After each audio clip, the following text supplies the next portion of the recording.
ሰላም ሰላም ቤተሰብ እንዴት አደራችሁ? እንዴት አረፈዳችሁልኝ? እኔ ደህና ነኝ፣ እግዚአብሔር ይመስገን። ዛሬም በአዲስ ነገር መጥቻለሁ። ሁላችሁም ትላንትና እንኳን በሰላም ገባሽ ብላችሁኝ ስላላችሁኝ አመሰግናችኋለሁ። ብዙዎቻችሁ ደግሞ ተጨንቃችሁ ነበረ በመጥፋቴ ማለት ነው። የእውነት አመሰግናለሁ የኔ ጉዳይ እናንተን ስላሳሰባችሁ ማለት ነው። ዛሬ ደግሞ ስለ ኪሎ ነው። በፊት ማለት ነው ለምሳሌ 1 ኪሎ 5 ዲናር ነው። ከኪሎ በላይ ስንይዝ ያው የምንፈልገው ነገር ካለ ከፍለን ነበር የምናሳልፈው። አሁን ግን ማለት ነው ለምን እንደሆነ አላውቅም፣ እንደ ድሮ አይደለም። ምንድን ያደረጉኝ ማለት ነው፣ ሁሉም ነው፣ እኔ ብቻ አይደለም፣ ለሁሉም ያለው ነገር ነውና ማለት የሆነ 5 ኪሎም ሆነ 15 20 ሆነ ያለፈው በግምት ነው። ይሄና አይሉም ሲጀመር እዛችሁ እንድታልፉ አይፈልጉም። ሂጂና ቀንሺ ነው። ኪሎ ስንት ነው? ኪሎ የሚባል ነገር የለም። ይሄን አልክፌ 200 ዲናር ሊሆን ይችላል፣ 150 ዲናር በቃ ዝም ብሎ በግምት ደግሞ የሚጠሩት ጥሪ ራሱ ያስፈራል ማለት ነው። ቢያንስ እኮ የሆነ ኪሎ አውቃችሁ እንኳን ብትከፍሉ ጥሩ ነው። ግን ዝም ብሎ ይሄን አልክፌ ነው የምትባሉትና ማድረግ ያለባችሁ ነገር ካርጎ መላክ። በጣም የምትፈልጉት ነገር እቃ ከሆነ ምናምን ነገር ቢያንስ እዛ ላይ ይቀንሳል ማለት ነው። እዚህ ጋር ኤርፖርት ላይ እንደ ድሮ አይደለም። ይሄ በኪሎ 5 ዲናር ምናምን የሚባለው ነገር ቀርቷል። ለምን እንደሆነ አላውቅም። በግምት ነው። እኔ 2 ሻንጣ 30 ነበር እና ስንት ነው ያለኝ? 150 ዲናር ክፈያ ያለኝ ማለት ነው። ዝም ብሎ በግምት ኪሎ ስንት ነው ሲል ኪሎ የለም እንደዚሁ ነው፣ ዝም ብለሽ ክፈይ ካልሆነ ግን ጣዩ አለኝ። እና ሲጀመር አስተናግዳችሁም በቃ ኪሎ ከበዛ ሄደሽ ጣዩና እንትን መዝነሽ አምጪ ነው የምትባሉት እንጂ በቃ ለመናገር ይሄናል እንኳን ብሎ ለማስረዳት ፍቃደኛ አይደሉም። እና ከዚህ ሁሉ ቤታችሁ ውስጥ መዝናችሁ የምትፈልጉት ነገር ካለ ደግሞ ይሄንን አውቃችሁ እንድትመጡ ማለት ፈልጋለሁ ጓደኞቼ። አዳዲስ የሆናችሁ ደግሞ ሳብስክራይብ፣ ላይክ፣ ሼር እያደረጋችሁ ለጓደኞቻችሁ ሼር አድርጉ ማለት ነው። እዛ ሄዶ የሚፈልጉትን ነገር ምናልባት ብር ሳይዙ እንደ ድሮ 50-40 ዲናር ይዤ ምናልባት የሆነ ኪሎ ካለፈ ከፍላለሁ የሚባል ነገር ቀርቷል። የለም ዝም ብሎ በግምት ጥሪው ራሱ ከ100 ዲናር በላይ ነው የሚጠሩት። እና ምን እንደሆኑ ነው ያላውቅም ማለት ከዚህ በፊት የሄዳችሁት እንዴት ነው ማለት ያሳለፋችሁት? ህጉ ተቀይረው ነው ወይስ ሰው በቃ ሆን ብለው ነው እዛችሁ እንዳታልፉ ነው መሰለኝ እንጂ እንጃ ለምን እንደሆነ እንደዚህ እንደሆነ አላውቅም። ዝም ብሎ በግምት ነው ይሄን አልክፈይ ያሉኝ ማለት ነው። እኔ ብቻ አይደለም ሁሉም ነው። እና ያው ጣልኩት ማለት ነው። የሁሉ ብር ዝም ብዬ ለማይረባ እንትን መክፈል ስለሌለብኝ ጣልኩት ማለት ነው።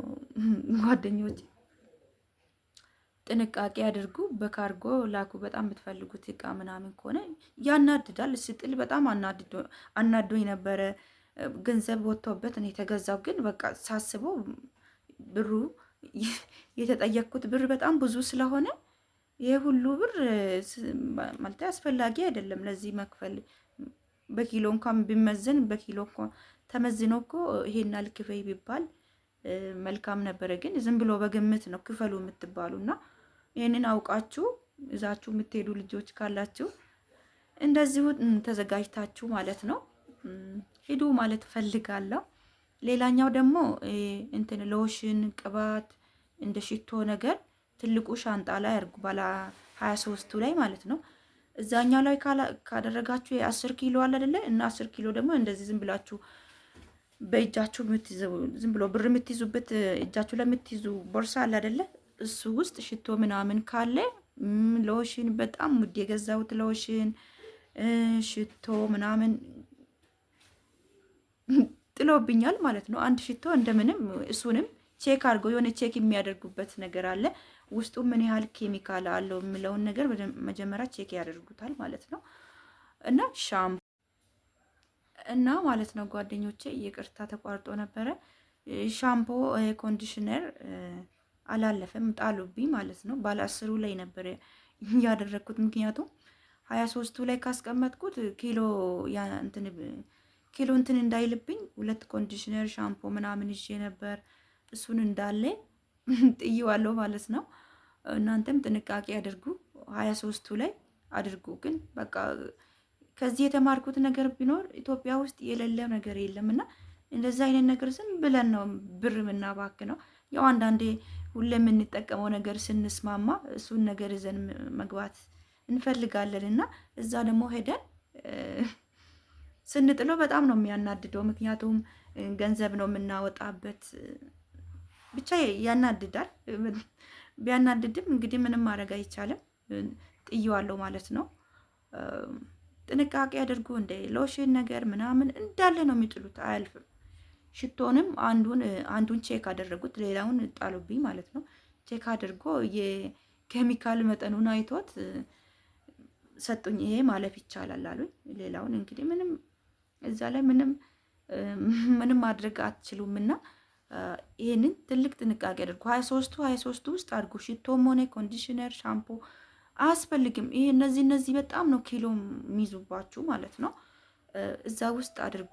10ሩ ላይ ካደረጋችሁ ከሰራችሁ ማለት ነው። በተለይ ሽቶ በውድ ዋጋ ገዝታችሁ ምናምን ነገር ብቻ ውስጣችሁ ይቃጠላል። ምንም ማድረግ አይቻልም። ህጉን ማክበር አለባችሁ። ከነሱ በላይ የምታደርጉት ነገር ስለሌለ አማራጭ የላችሁም። ውስጣችሁ እየተቃጠለም ቢሆን ዝም ነው የምትሉትና ሽቶ፣ ኮንዲሽነር እንደ ሻምፖ ነገር አትግዙ። ግን ከገዛችሁ ትልቁ በ23ቱ ላይ የፈለጋችሁትን ነገር ብታደርጉ ኪሎውን ብቻ እንዳያልፍ እንጂ ያልፍላችኋል ማለት ነው። እንደዛ አድርጉ። ጥንቃቄ አድርጉ። ሌላ ምንም ነገር የለም። ምን የያዛችሁ ገንዘብ የያዛችሁ ምናምን ብሎ ማንም ቼክ የሚያደርጋችሁ የለም። እዚህ ኢትዮጵያ ኤርፖርት ላይ ስንመጣ ምንም ቼክ የተደረገ ዝም ብሎ ያው እንደ እንትኑ ያው ቼክ ይደረጋል እንጂ ምንም ስንት ብር የያዛችሁ ምናምን ምንም ብር እዛችሁ ለመግባትም ያሰባችሁ ምንም አትፍሩ ማለት ነው። ማንም ቦርሳችሁ ምነካ የለም ምንድነው የያዛችሁ ብሎ ማንም እናንተን ቼክ የሚያደርግ የለም ማለት ነው። እንደዛ አድርጉ እህቶቼ። ማለቴ በቃ ጥንቃቄ አድርጉ ከመሄዳችሁ በፊት። በጣም ነው የሚያናድደው። 10 ዲናር በትንሹ 10 ዲናር ቀላል አይደለም ማለት በ10 ብር የገዛችሁትን ሎሽን ጥላችሁ ስትሄዱ በትንሹ ነው የሚላችሁ። ሽቶ አሁን በትንሹ ከ30 እስከ 40 ዲናር ነው የሚገዙት እና ጥላችሁ ስትሄዱ በጣም ነው የሚያናድደው። በኢትዮጵያ ሲዘረዘር በጣም ብዙ ሺህ ብር ነው አይደለ?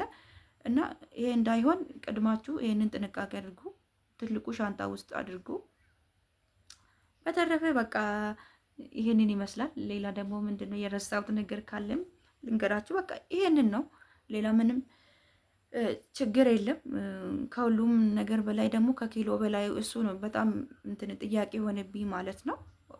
ድሮ አሁን 2 ኪሎም ሆነ 3 ኪሎ በቃ የሆነ ብር ታሳልፋላችሁ። ኪሎ 5 ዲናር ነበርና አሁን ግን በግምት 5ም ሆነ 10ም ዝም ብሎ በግምት ጥሪያቸው ራሱ ከ100 ዲናር በላይ ነውና ለምንድን ነው እንጃ። ብዙ ልጆች ከዚህ በፊት የሄዱት ኪሎ 5 ዲናር ነበረ እንደዚህ ነበር ያሳለፍኩት ምናምን ስሉ ነበረ። ግን አሁን ህጉ ተቀይሮ ይሁን አላውቅም፣ ብቻ እንደ ድሮ አይደለም እህቶቼ።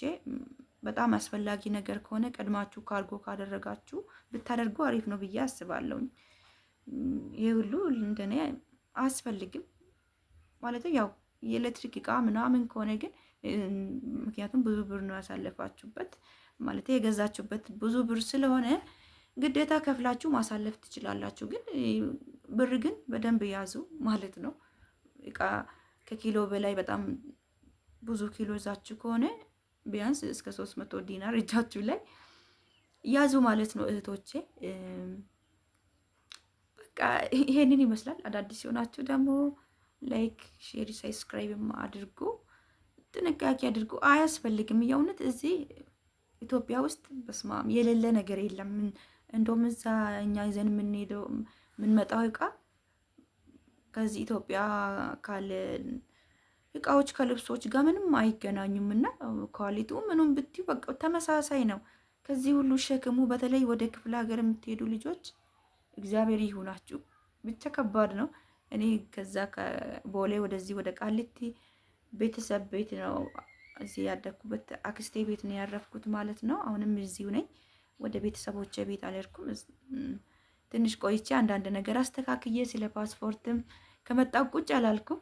እኔም ቁጭ ማለት አልወድም። እነዛን ነገሮች መታወቂያ ምናምን በማስተካከል የዚህ አዲስ አበባ ቆይቻለሁ። እዛ ስለቆየሁ ኤክስፓየርድ አድርጓል። እሱን ለማስተካከል ብቻ ያለው ልፋት በስመ አብ ወልድ ብቻ የሆነ ያደክማል። በአንድ ሄዳችሁ እንደዚህ አይስተካከልላችሁም። 3-4 ቀን ነው ቀጠሮ የሚሰጣችሁ ምናምን ነገር እንትን ወደዛ ስትሄዱ ደግሞ ጠዋት ነው የምትወጡት እና ብቻ ተመስገን ያለው ነገር። ስለ ፓስፖርትም እያሳደስኩ ገና ነኝ። ገና ሌላ እንትኑ ላይ ማለት ነው ምንድነው ይሄ የሚባለው የልደት ሰርተፊኬቱ ላይ ከጀርባ ላይ ማተብ አስመቺ ምናምን ብሎኝ ነው እንጂ እስካሁን ጨርሼ ነበር። እሱም ገና ደግሞ ቀበሌ ለመሄድ ሌላ ቀጠሮ ገና ለሰኞ ነው ቀጠሮ የሰጡኝ። ማተብ እዛ ቀበሌ ወስጄ ማተብ ለማስመታት ደብዳቤ ያጽፋሉ። ደብዳቤውን ጽፌ ደግሞ ሌላ ቦታ ነው ማተብ ለማስመታት ማለት ነው። ያለው ፕሮሰስ በጣም ብዙ ነው። ብቻ ያለውን ነገር እነግራቸዋለሁ ውዶቼ። ምን ያህል ገንዘቡ ምናምን ፕሮሰሱ ያለውን ነገር እናንተም እዚህ መታችሁ ለማሳደስ ያሰባችሁ ልጆች መጀመሪያ ጊዜና ገንዘባችሁን ሳታባክኑ እኔ የተጠየቅኩትን ለእናንተም ይጠቅማል ወደ እናንተ የማደርስ ይሆናል እህቶቼ። ነገ ደግሞ በሌላ ነገር እመጣለሁ። ነገ ቀጠሮ አለ። ነው ይሄ ሰርተፍኬቱ ላይ የልደት ሰርተፍኬቱ ላይ ከጀርባው ላይ ማተብ አስመቺ ተብያለሁ። እሱን ለማስመታት ደግሞ እዛ ያወጣሁበትን ቀበሌ ሄጄ ደብዳቤ ማጻፍ አለብኝ ማለት ነው። ከዛ በኋላ ነው ሌላ ቦታ ወስጄ ማተብ ከጀርባው የሚመታው ማለት ነው። እንደዛ አደርጋለሁ። ነገ ደግሞ ምን ላይ እንደደረስኩ እነግራችኋለሁ። ወዳችኋለሁ። በያላችሁበት መልካም ጊዜ መልካም ቆይታ። ቻው ቻው።